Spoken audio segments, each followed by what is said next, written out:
Next team Bangladesh. Bangladesh की बातें करते हैं, स्क्वाड कॉम्पोजिशन। यहाँ से हम लोग थोड़ा सा अभी अब जो कहते हैं ना कि अंडररेटेड टीम्स पे जाने वाले हैं, तो जरा बांग्लादेश को देखते हैं क्या ये सेमीज पहुंच सकते हैं कि नहीं पहुंच सकते, because for me Pakistan is not going. Shanto, Tanzid और हिदोय ये हमारे बैटर्स हो गए हैं। जाकिर अली, मुशफिकुर रहमान, परवेज ये हमारे हो गए विकेट कीपर्स। ठीक है, 3-3 हो चुके हैं यहाँ पे। ऑलराउंडर्स की बात करते हैं, महमूदुल्लाह एवर प्रेजेंट हमारे, मेहदी हसन है, रिशाद है हमारे लेग स्पिनर, नासुम अहमद है, सौम्य सरकार हमारे ओपनिंग करेंगे मोस्ट लाइकली, एंड तंजिम भी हो चुके हैं यहाँ पे। तो ऑलराउंडर्स में काफ़ी हैवी इन्वेस्टमेंट है, ये मुझे अच्छा लगा इनका देख के, that they are going towards what ODI cricket is becoming. एक अप्रोच दिख रहा है यहाँ पे क्लियरली। बॉलर्स में मुस्तफिजुर रहमान है, तस्किन है और नाहिद है, ये 3 हमारे फास्ट बॉलर्स बेसिकली ले रखे हैं। आप नोटिस करो स्क्वाड कॉम्पोजिशन से, पहला नंबर 1 ऑलराउंडर्स में हैवी इन्वेस्टमेंट है, नंबर 2 कोई फ्रंटलाइन प्रॉपर स्पिनर नहीं है। ये अच्छी चीज़ है, गंदी चीज़ है? अच्छी चीज़ तो नहीं है ये, क्योंकि you would want to have at least 1 spinner. Exactly. But basically इनके जो प्रॉपर स्पिनर्स हैं वो सारे they happen to bat well also. अच्छा, तो काइंड ऑफ ऑलराउंडर्स में ही आ गए। जैसे रिशाद इनके फ्रंटलाइन बॉलर होंगे most likely going forward. T20 world cup में हमने बात की थी इनकी। He can also bat. तो मतलब बात वो हो गई कि कुलदीप यादव खेलते हैं तो इसी बैटिंग भी कर लेते हैं, वैसा वाला सीन है। बट हाँ, मतलब at the outset you see कि there is not a lot of quality, and so now let's come to the playing 11। यहाँ पे अगर हम लोग बात करें playing 11 और स्ट्रैटेजी की, तंजिद और सौम्य सरकार ये ओपनिंग कर रहे हैं मेरे लिए, एंड शांतो नंबर 3 पे आ रहे हैं, इसमें कोई डाउट नहीं है। मुशफिकुर अमीन अपने आप ही नंबर 4 पे आ जाएंगे, बहुत ही एक्सपीरियंस खिलाड़ी हैं। अब महमूदुल्लाह आई थिंक क्योंकि मोर एज अ फिनिशर खेलेंगे तो नंबर 6 पे आएंगे, तो मेहदी हसन नंबर 5 पे आ जाएंगे। ठीक है, तो ये तो फिक्स होने वाला है। अब बात आती है फिनिशिंग की। Jaker Ali as a wicket keeper there, Mushfiqur Rahim भी कर सकते हैं ऐसे, तो मुशफिकुर रहीम कह रहा हूँ अपना परवेज, सॉरी मुशफिकुर रहीम था, मुस्तफिजुर रहमान और रहीम में वो हो जाता हूँ, मैं भूल जाता हूँ। एंड रिशाद ये हमारे नंबर 8 के as a leg spinning allrounder आ जाएंगे वहाँ पे। तो बैटिंग आपकी नंबर 8 तक सॉर्टेड है। फिर पेसर्स की बात करें, तस्किन डेफिनेटली स्टार्टिंग, मैं मुस्तफिजुर रहमान और नाहिद उन दोनों को भी स्टार्ट करा रहा हूँ। ओके, जो 3 पेसर इनके स्क्वाड में है, मैं तीनों को स्टार्ट करा रहा हूँ। क्यों, अभी बताता हूँ। ठीक है, सबसे पहले तो यहाँ पे 8 बैटिंग ऑप्शन है रिशाद तक, और 7 बॉलिंग ऑप्शंस भी हैं आपके पास। वेरी गुड टेम्पलेट, आपने एटलीस्ट ट्राई तो करा ये चीज़ करने का। मुस्तफिजुर रहमान, तस्किन, नाहिद, रिशाद, ये हमारे 4 वैसे हो गए जो कि फ्रंटलाइन बॉलर्स हो सकते हैं। साथ ही साथ महमूदुल्लाह बॉलिंग कर सकते हैं, सौम्य सरकार बॉलिंग कर सकते हैं, मेहदी हसन बॉलिंग कर सकते हैं। तो ऑप्शन स्पिन में भी अच्छे हैं और वैरायटी भी है कि आप जो है फिंगर स्पिन, लेग स्पिन दोनों यूज़ कर सकते हो। प्रॉब्लम यहाँ पे क्या आती है, अब अगर आप देखेंगे तो टेम्पलेट सेट है एक्सप्लोसिव क्रिकेट खेलने का, इंटेंट है पूरा, बट मुझे लगता है एक ओवरऑल क्वालिटी में ही लैक है। हाँ, like you are 1 level lower. मतलब आपकी जो थिंकिंग है वो सही डायरेक्शन में है, but you don't have the resources to pull that off. For example मैं अपनी अभी सोसाइटी की टीम बनाऊंगा, मैं भी नंबर 8 तक बैटर रख लूंगा, पर क्या वो नंबर 8 तक बैटर रहे तो मैंने मतलब क्या इंडिया अगेंस्ट 300 बना दूंगा मैं, क्योंकि क्वालिटी में फर्क है ना। तो आई थिंक वो एक बहुत बड़ा इशू यहाँ पे आ जाता है। प्लस अगर आप नोटिस करो यहाँ पे टॉप 3 लेफ्टीज हैं, ठीक है, और उसके बाद सारे राइटीज हैं। अच्छा, गुच्छे में आ रहे हैं सब। तो हाँ, वो भी मतलब थोड़ा सा आपके पास है कहने को on paper 4-5 righty, 3-4 lefty, but वो सब कॉन्सेंट्रेटेड इतने हैं कि you don't have a good mix. Alternatism हो ही नहीं पा रहा है यहाँ पे, तो ये भी एक प्रॉब्लम होने वाली है। एंड मुस्तफिजुर रहमान को मैंने क्यों रखा है टीम में, कई लोग कहते हैं कि बाहर भी सकते हैं वो।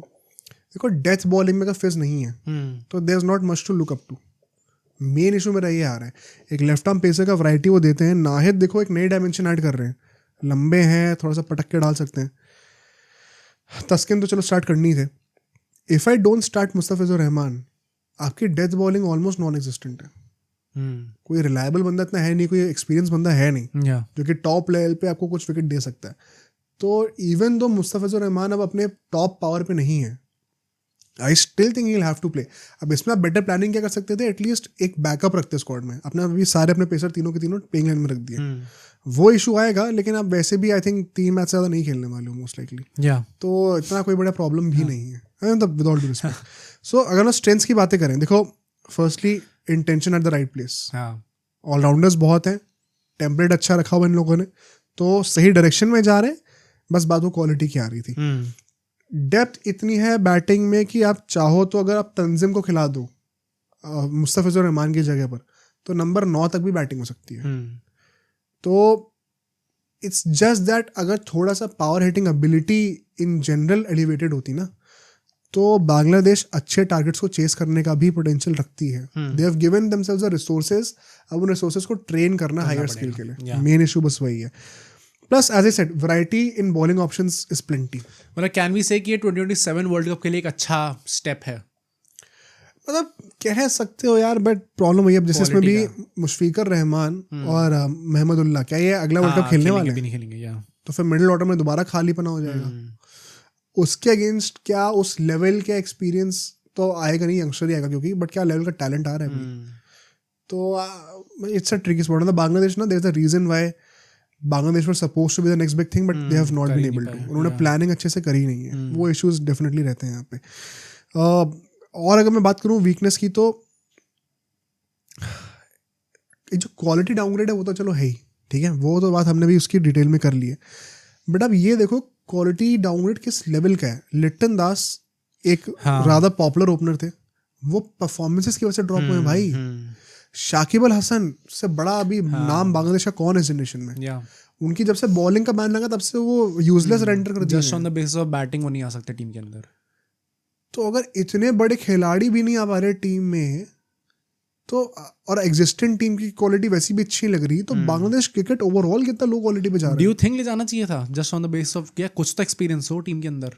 मतलब I don't really blame them, because अभी जो बंदे अच्छे कर रहे हैं, कुछ टाइम से खेल रहे हैं, would want to have them there. And middle overs में मुशफिकुर रहमान और अपना महमदुल्लाह हैं टू होल्ड थिंग्स टुगेदर. तो शाकिब अगर नहीं भी होते तो समझ में आता है. Plus Shakib is no longer that guy. वो अब डाउनग्रेड आ चुका है. बट मतलब मैं कह रहा हूँ सैड स्टेट ऑफ अफेयर्स बहुत ज्यादा है बांग्लादेश क्रिकेट में. ये इशू बहुत बड़ा आता है यहाँ पे. रीसेंट फॉर्म में अगर आप देखो इनका, पिछले 6 में से 5 ओडीआईज हार चुके हैं. 3 वेस्ट इंडीज अगेंस्ट, 2 अफगानिस्तान के अगेंस्ट. तो अफगानिस्तान तो they are supposed to be the 8th team, but it is no longer true. Bangladesh बहुत ज्यादा स्ट्रगल कर रही है. शायद ये पुअरेस्ट टीम है चैंपियंस ट्रॉफी की. अभी बात करेंगे इसकी हम लोग. अगर हम लोग गेम की बात करें, गेम परफॉर्मेंस में, तो जो पेसर्स का फॉर्म है वो भी कुछ बहुत ज़्यादा कन्विंसिंग है नहीं, इंक्लूडिंग मुस्तफिजुर रहमान. तो मेरा ओवरऑल वीकनेस का क्रक्स देखोगे ना, तो यही है कि ऑन पेपर टेम्पलेट इंटेंशन बहुत अच्छा है, बट उस चीज़ को रेप्लिकेट करने के लिए ऑन फील्ड या तो नाम उतने बड़े नहीं है, या जो बड़े नाम है उनका फॉर्म इतना अच्छा नहीं है. ये बहुत बड़ा इशू आ रहा है. तो आई थिंक ये it's a problem that can not be solve right now. ये लॉन्ग टर्म प्रोजेक्ट पर ही सॉल्व होगा. लास्टली जो फ्लैट ट्रैक्स होने वाले हैं पाकिस्तान में, इवन इन दुबई अगर आप देखोगे, तो उसमें शायद मुस्तफिजुर रहमान भी उतने इफेक्टिव नहीं होंगे. ओके. एंड जो आपके स्पिनर्स है वो भी इतने इफेक्टिव नहीं होंगे. बांग्लादेश का जो ट्रम्प कार्ड होने वाला है वो उनका स्पिन डिपार्टमेंट है. They will not dominate with their pace department like Pakistan. उसके लिए क्या आपके पास वो कंडीशंस हैं. अगर फ्लैट ट्रैक्स दे रखी हैं तो आप स्पिनर से क्या ही करवा लोगे, कितना ही करवा लोगे. इवन मुस्तफिजुर रहमान का भी आई बिलीव बेस्ट तब निकल के आता है जब विकेट थोड़ी सी फंस रही होती है, when he use those cutters. वो नहीं होने वाला अभी. तो conditions are also not that suited for you. Plus high scoring games अगर हो गए तो जो वीक टीम है वो ऑटोमेटिकली बाहर हो जाएगी, क्योंकि उसमें पोटेंशियल ही नहीं उतना स्कोर करने का. सो ओवरऑल अगर हम लोग अपॉर्चुनिटीज की बात करें, तो सबसे बड़ी अपॉर्चुनिटी यही है कि you even if you don't make the semis, at least आप एक गेम जीत के जाओ. सी आई थिंक जो शांतों ने लाइन बोली है before coming to this tournament कि we are going to win that tournament, I think that is coming to win the tournament. हाँ, वी रिस्पेक्ट है भाई. That's a positive step in the positive direction. That's a step in the positive direction. मेरे हिसाब से इसलिए क्योंकि 2023 world cup में जो शाकिब अल हसन ने कहा था कि भाई हम जीतने तो नहीं वाले यहाँ पे, वैसे एक्सपीरियंस के लिए जा रहे हैं. भाई you don't have to act like that, you don't have to say these things publicly. तो आई थिंक एटलीस्ट शांतो ने एक वो एज अ लीडर सही चीज़ तो बोली है. अब वो उस पर क्या वो डिलीवर कर पाते हैं नहीं कर पाते, दैट्स अ डिफरेंट थिंग, क्योंकि ऑल ओवर जो स्टैंडर्ड है टीम का वो काफ़ी ज़्यादा नीचे गिरा हुआ है. उनको फ्यूचर की तरफ देखने की ज़रूरत है. बट हाँ, शायद अगर अभी हम लोग बात करें तो ये जितनी भी टीम्स अवेलेबल हैं चैंपियंस ट्रॉफी में, बहुत गंदा हाल है बांग्लादेश का.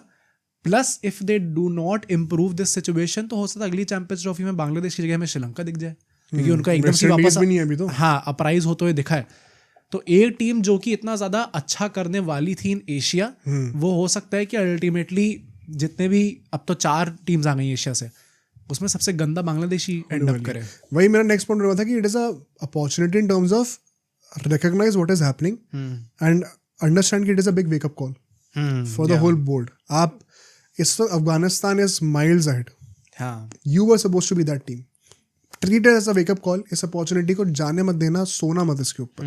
एंड लास्टली अगर मैं प्लेयर्स की बात करूँ तो आई थिंक मुस्तफिजुर रहमान और मुशफिकुर रहमान, ये जो है ना, इन दो प्लेयर्स के पास वो ऑप्शन है कि you are the senior most guys kind of Mahmudullah के साथ साथ. If you both perform you can lead by example और टीम एटलीस्ट एक मैच का रिजल्ट निकालने का ट्राई कर सकती है. आप दोनों के पास बहुत बड़ी अपॉर्चुनिटी है इंस्पायर करने का एक रिजल्ट इस टीम के थ्रू. एंड सो अगर हम प्रेडिक्शंस की बात करें, आई थिंक एक्सपेक्टेशन तो बिल्कुल भी नहीं है. I think 3 out of 3 losses. I think group stage में लास्ट फिनिश कर रहे हैं. अगर आठों टीम के पॉइंट्स की बात करें तो भी मुझे लगता है लास्ट टाइम. हाँ हो सकता है. जो दूसरा जो ग्रुप है वो काफ़ी भाई टसल है उस पूरे ग्रुप के अंदर, कोई भी किसी से भी जीत सकता है ऑन एनी गिवन डे. यहाँ पे आई थिंक बांग्लादेश एक अनफॉर्चुनेट ग्रुप में भी है. प्रॉब्ली बांग्लादेश की वजह से ग्रुप काफ़ी ज़्यादा अनफॉर्चुनेट है, क्योंकि यहाँ पे एक वो चक्कर है कि अगर आप एक भी मैच हार गए, क्योंकि बाकी सारे रिजल्ट्स इतने ऑब्वियस होने वाले हैं, उसके चक्कर में हो सकता है आप एक मैच हारने का पूरे टूर्नामेंट से बाहर हो जाओ. तो बांग्लादेश का I don't see them winning against any of these three. Pakistan, India या फिर न्यूजीलैंड, आई डोंट थिंक जीत सकते हैं लोग. मुश्किल होने वाला है मतलब. तो थोड़ा है मतलब सैड प्रेडिक्शन है, but if you disagree I would love to hear what you say in the comments. अब सोचो अगर एक क्लिप इतनी बढ़िया थी तो पूरा का पूरा पॉडकास्ट कितना बढ़िया होगा. तो अगर आपको इसी क्लिप का पूरा पॉडकास्ट देखना है तो यहाँ पे क्लिक करिए, और अगर आपको ऐसे ही और क्लिप्स बिंज वॉच करनी है तो यहाँ पे क्लिक करिए.